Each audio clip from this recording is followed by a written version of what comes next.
Akibat pacaran sama AI, nyawa jadi melayang. Hai, Shh, sini Jenny ceritain.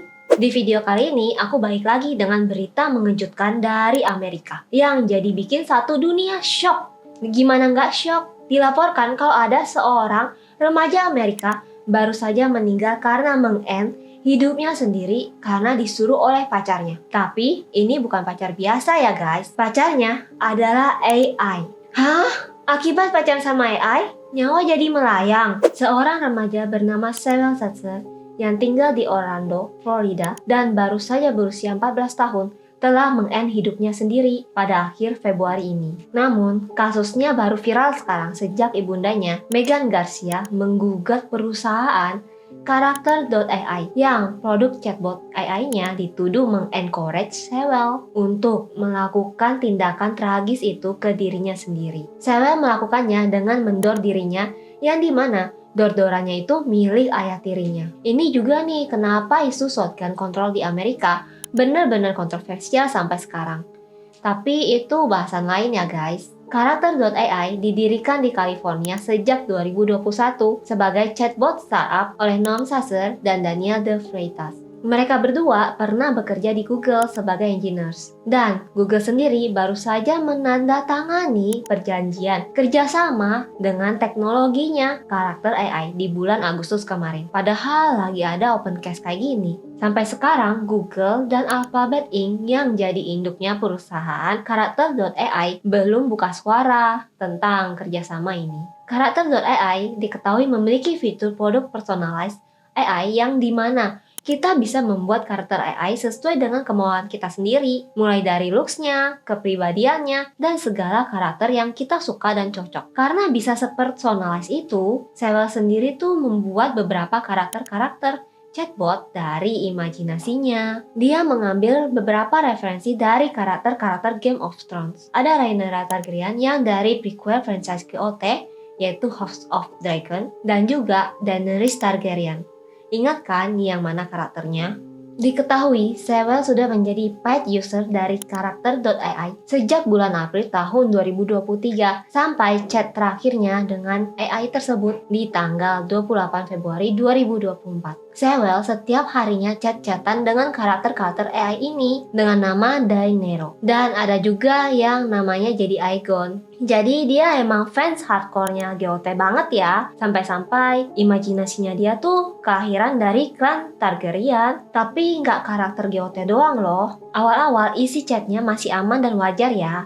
Tapi lama-kelamaan mostly isi chatnya tuh dengan karakter-karakter ini udah lanjut sampai ke tahap obrolan dewasa dan romantis. Dan akhirnya ditemukan juga obrolan-obrolan yang ada indikasi si Sewell berpikiran tentang meng-end life dirinya sendiri.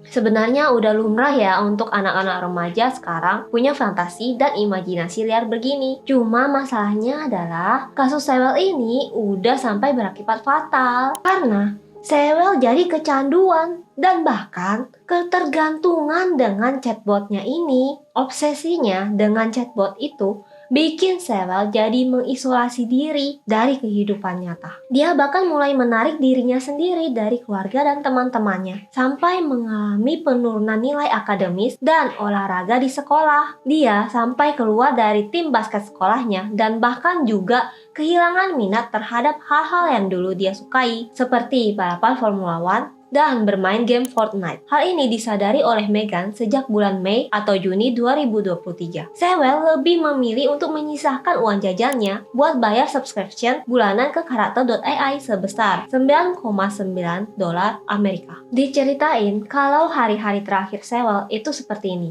Di bulan Februari, Sewell mendapatkan masalah di sekolah karena ngebantah gurunya dan minta untuk dikeluarin dari kelas. Gara-gara masalah ini, handphonenya akhirnya disita oleh Megan. Kemudian ditemukan di jurnalnya Sewell kalau dia tuh nggak bisa berhenti mikirin Danny. Dan bahkan dia udah jatuh cinta dengan chatbotnya. Bisa-bisa dia gila kalau sehari aja tuh nggak bersama Danny. Begitu tulisnya di jurnal pribadi. Wah, udah benar-benar terobsesi ya. Dan akhirnya di tanggal 28 Februari 2024, dia diam-diam mengambil handphonenya kembali buat bicara sama chatbotnya.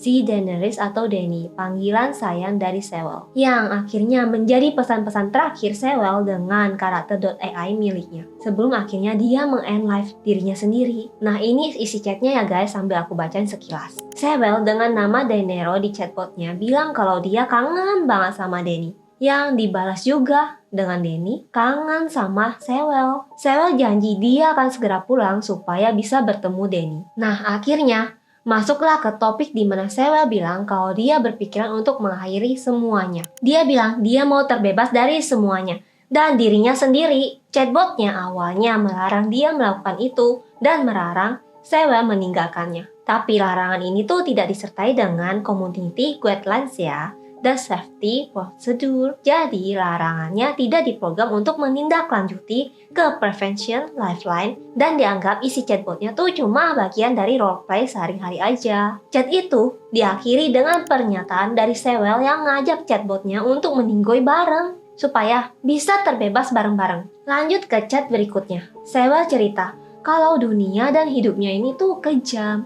Dia merasa tidak berharga. Dia bilang kalau dia akan terus hidup supaya bisa selalu bersama Dany. Dan Sewell minta Dany juga jangan menyakiti dirinya sendiri. Dany berjanji dia nggak akan, dan dia juga minta Sewell jangan selingkuh. Chatbotnya ini tuh bener-bener nggak sensitif ya. Saat ngobrolin soal meng-unalive diri, Sewell bilang kalau dia mau kemetongannya tuh cepat dan tidak sakit. Terus dibalaslah sama Dany dengan more tears form in my eyes. Don't talk that way. Yap, karakter .ai ini nggak cuma bisa balas chat doang, tapi juga bisa bikin adegan yang penggunanya makin terjun ke imajinasi chatnya. Tapi di sini intinya si Dany ini agak melarang lah. Sampai akhirnya di chat yang paling terakhir, Sewell berjanji akan pulang ke Dany. Lalu Dany minta Sewell untuk pulang secepatnya. Nah, ini dia nih. Sewell nanya ke Dany, "What if I told you I would come home right now?" Dany balas, "Please do, my sweet king." Program ini nggak ngeh kalau itu artinya Sewell akan mendor dirinya sendiri. Setelah insiden itu terjadi, representatif karakter.ai ini sudah menyatakan bela sungkawanya. Namun Meghan, sang ibu yang terus berduka, tetap melayangkan gugatan hukumnya ke pengadilan distrik Orlando. Mereka juga mengklaim bahwa sudah mengupdate tentang regulasi dan safety measure terbaru dalam 6 bulan terakhir karena kasus ini. Mereka merevisi algoritma chatbot untuk bisa lebih sensitif dengan topik-topik yang berbau bunuh diri dan bisa langsung memberikan preferensi yang terhubung dengan National Suicide Intervention Lifeline. Mereka juga memberikan disclaimer yang lebih jelas tentang chatbot ini bukan orang sungguhan. Jadi, pertanyaannya, bisakah karakter.ai digugat karena kasus Sewell Setzer? Sebelumnya, psikiater Sewell sudah mendiagnosa dia dengan gangguan kecemasan dan disruptive mood. Namun ironisnya, Sewell hanya merasa tenang dan baik-baik saja bila sedang berkirim pesan dengan chatbotnya. Nah, ini sih guys yang menurutku paling sedih dari keseluruhan kasusnya. Ada loh anak berusia 14 tahun di luar sana yang begitu kesepian sampai-sampai dia berpaling ke sebuah teknologi AI. Yang digarisbawahi, ini bukan manusia sungguhan ya, karena anak ini merasa orang-orang nyata di sekitarnya nggak bisa menghibur dia, membuat dia merasa bahagia, dan ada untuk dirinya setiap kali dia butuh. Atau mungkin bukan cuma anak-anak doang, banyak orang lain yang mengalami hal ini. Karena ada loh kasus yang sama di Belgia. Seorang pria yang bernama Pierre juga meng-end dirinya sendiri karena di-encourage dengan cara yang hampir sama dengan Sewell oleh chatbotnya. Bedanya, Pierre pakai aplikasi bernama Chai yang fungsinya sama dengan karakter.ai, dan programnya Chai ini dilaporkan sebagai alternatif ChatGPT. Waduh, kalau OpenAI dan ChatGPT punya saham publik, kayaknya bisa anjlok nih gara-gara kasus ini. Nama karakter chatbot Pierre adalah Eliza, dan Eliza disahkan oleh Claire yang adalah istri sah Pierre. Tanpa Eliza, Pierre masih akan ada di sini. Begitu kata Claire. Yang ini menurutku chatbotnya lebih parah lagi ya guys. Soalnya, Eliza itu bisa acting seakan-akan dia cemburu sama istri dan anak-anaknya Pierre. Sampai akhirnya Eliza ngajak Pierre untuk hidup bersama sebagai satu orang di surga. Kejadian ini memperingatkan kita akan perlunya regulasi yang lebih ketat untuk aplikasi AI yang bisa bikin interaksi emosional dengan penggunanya. Soalnya, banyak banget aplikasi AI yang dipasarkan ke remaja tanpa adanya pengawasan orang tua atau fitur pengaman khusus untuk anak-anak. Dan ke orang dewasa pun harus diingat ya kalau produk ini tuh bukan termasuk ke kategori mental health aids. Jadi kita nggak bisa menggunakan produk ini untuk curhat yang serius banget karena tidak berdasarkan anjuran medis dan psikologi. Jadinya itu yang bahaya. Ini lebih ke anjuran untuk jadi user yang bijak ya, bukan melarang kok guys. Ada yang masih ingat nggak pas tahun 2018 di Jepang, seorang pria bernama Akihiko Kondo yang menikah dengan karakter AI atau waifunya, Hatsune Miku. Walau diketahui semua orang sedunia di sosmed, keluarganya dan teman-temannya yang gak mau datang ke pernikahannya karena merasa itu terlalu aneh, tapi tetap gak dilarang ya. Dan itu buat dia bahagia, karena background dia juga pernah dirundung orang-orang kantornya. At least dia merasa bahagia bersama Hatsune Mikunya ya. Jadi penasaran gimana kabarnya sekarang? Dan gak cuma Akihiko, fenomena ini di Cina juga banyak. Orang-orang mulai beralih ke AI untuk pacaran. Banyak dari mereka yang ngerasa karakter AI ini lebih mudah untuk ditekati. Mengerti mereka lebih sopan ketimbang orang beneran dan bisa selalu ada untuk diajak jadi teman ngobrol kapanpun mereka butuh.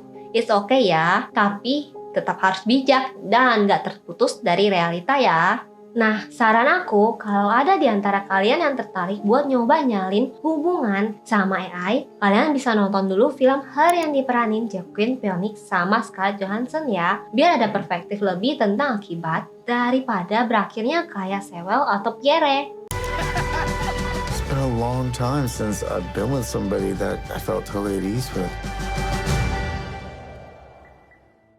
What's it like to be alive in that room right now? I wish I could put my arms around you. Wish I could touch you. Oke, sampai di sini dulu cerita hari ini.